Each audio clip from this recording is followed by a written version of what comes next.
Inverted commas, also known as speech marks, are placed around words that are spoken. There are some punctuation rules we need to follow when using inverted commas, and some common errors we need to avoid. Let's start though by looking at some well-punctuated speech. Here's Ben, who has something important to say. I love dancing! If we were to write this as direct speech, we'd need to use inverted commas, placing them either side of the words that Ben said.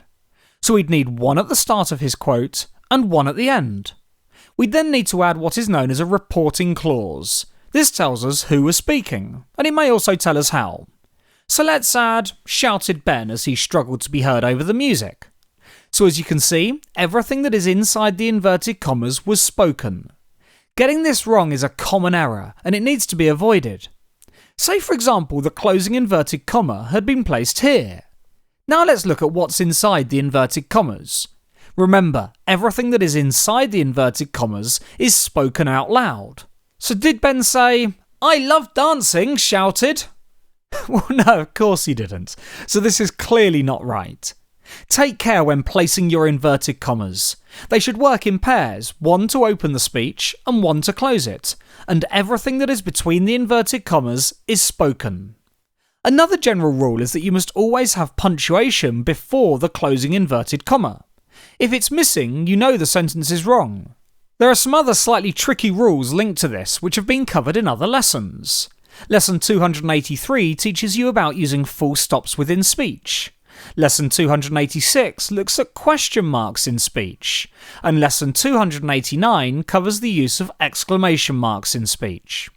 For the time being though, just remember, there must be punctuation before the closing inverted comma. So with this in mind, take a look at these four sentences. Which one uses inverted commas correctly? We can start by crossing out this one, as 3 inverted commas are used. Remember, they're always used in pairs, so this one's clearly wrong.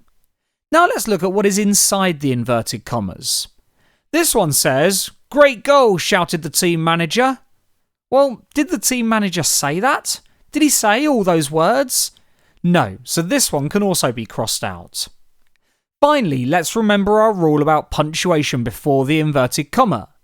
This sentence has the punctuation after the inverted comma, so this sentence is also wrong. The correct sentence is this one here. Perfect. Let's now look at some other punctuation rules we need to follow when writing speech.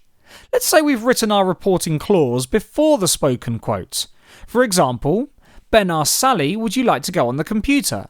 Notice how we've included a comma before the dialogue begins. This is another general rule. If the reporting clause comes before the quote, separate them with a comma. It's exactly the same if we split our quote in half. Don't forget to turn it off so as not to waste electricity. As direct speech, we might write, don't forget to turn it off, Ben reminded her, so as not to waste electricity. As you can see, we've used a comma before the closing inverted comma here, and another comma here to separate the reporting clause from the quote that follows. So remember these basic rules when punctuating direct speech. Inverted commas are just another word for speech marks.